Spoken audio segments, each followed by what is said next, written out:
what's happening is exactly what we talked about with Peter Zeihan's 10 to 15 year theory, right? There's a cone of uncertainty. And that's, you're admitting that there's this uncertainty that you don't understand. Yeah. And you're wondering where it's coming from. It's pretty simple, right? I was conditioned to believe that if I did what I was told and I met the expectation, I would have success. That's how my mom raised me. That's how my dad raised me. That's how the public school system raised me. That's how I got accepted to the Air Force Academy prep school. That's how I got to the second in command of the school, by meeting the expectation that was set in front of me.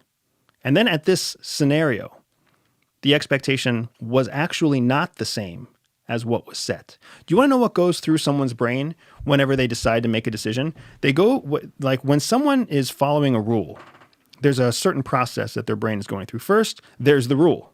They understand that there's the rule. They understand the rule clearly. There's no questions about the rule.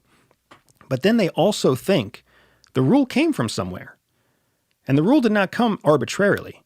Somebody thought of the rule. Yeah. Some other people sat around and discussed the rule. Multiple people all agreed that this needs to be the rule. Perhaps even somebody else didn't follow the rule and something bad happened, and therefore this rule is now codified in a rule book, right? That's when people follow rules, that's what they believe.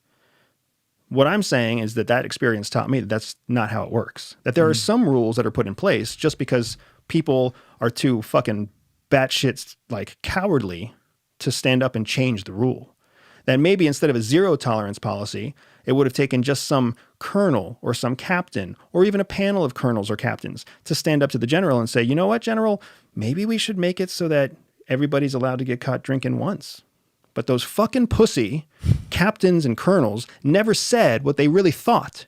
So that's why when I went to a captain and followed the rule, he was like, you're the asshole. And now because of your decision to follow the rules, you put me in this awkward predicament because now I have to explain to my colonels above me why I have to do all this bullshit and this is going to make a big stink on the record. Like we are fundamentally, this is what the agency showed me. This is what the experience that I had when I turned in my roommate, not realizing that it was the wrong thing. The experience there was it planted a seed. And that seed suggested to me that maybe all this time that I've thought that authority really is fake, maybe it really is. And then I went on to have an Air Force Academy career, and I was a horrible, horrible cadet. I went from being a near 4.0 student at the prep school to barely graduating the Air Force Academy, right? I was a bullshit because all I did was spend 4 years hiding from that scarlet letter that I took with me from the Air Force Academy prep school. Everybody knew who I was. Basic training was miserable. My freshman year was miserable. It wasn't until I was a junior, 3 years into the Air Force Academy, that all the upperclassmen had finally left who knew the story about who I was.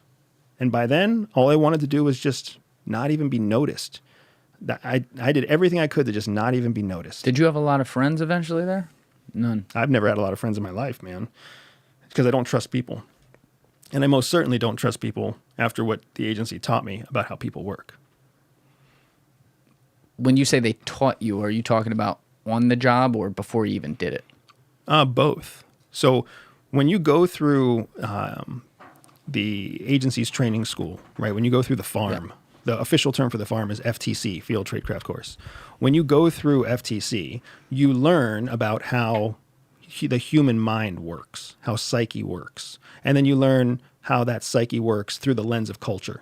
Because your brain and my brain are the same brain, same pink matter, same biological matter. Our cultures are very similar.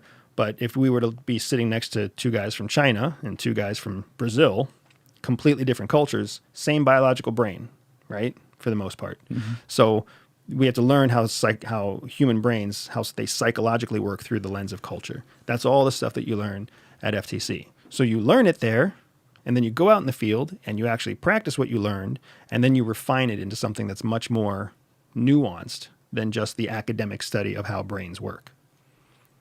So if you already had this predisposition, though, before knowing any of that, and you went out into the field, the thing that doesn't, well, maybe it should equate to me, but the thing that doesn't equate to me right away is it sounds like you had more of an attitude of, you know what, fuck everybody, right? And so now just me translating this to you being a spy, part of being a spy is you got to go out there and you got to at least fake it.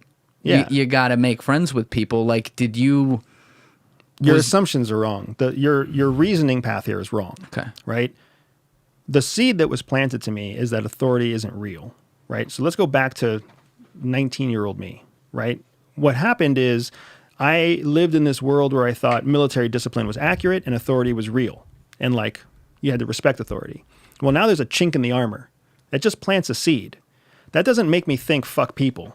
That makes me think maybe not everything I'm reading is true. Maybe not every person who's in a position of authority is someone I can trust.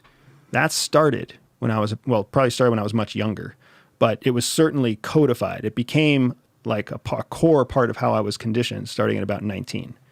So then I was a shitbird cadet. Like I was a bad student for 4 years because I put myself in the back row. I put myself in the back of the bus. Why do we like to sit in the back of the bus? Because you can see everything in front of you.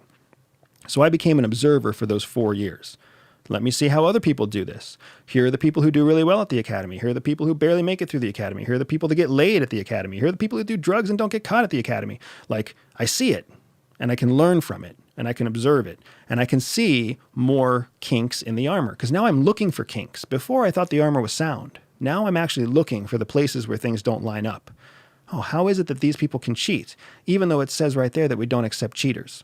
Oh, how is it that these people... How did this person get in just because his dad's a senator, but he's struggling to keep his grades up? Maybe his dad being a senator is why he's here at all. Maybe it's not. I gave that one away. Right? Like, you start to put this stuff together. I know it's comical to you because, like, you never question. For you, this all makes sense. Yes. For me, I had to learn it. That's interesting. Right? I had to learn it. And then when I finally learned, like, shit doesn't work according to the rules, then I get to CIA, and guess what the first lesson is at CIA? We're going to teach you how to live outside the rules. And I was like, oh, that's so encouraging to me because I've been watching people live outside the rules. And I've been wondering how they do that and how they do it and succeed. Because it's not hard to find people who don't live outside the rules. It's hard to find people who it's hard to find people who live outside the rules and succeed. You can find them living outside the rules and failing all day long. You can find broke people who smoke weed and who do drugs. You can find poor people who, people who failed out of whatever because they couldn't keep their shit straight and lied to their wife or who knows whatever else. But it's hard to find the super successful person who lied to their wife, the super successful person who does drugs. It's a much harder person to find.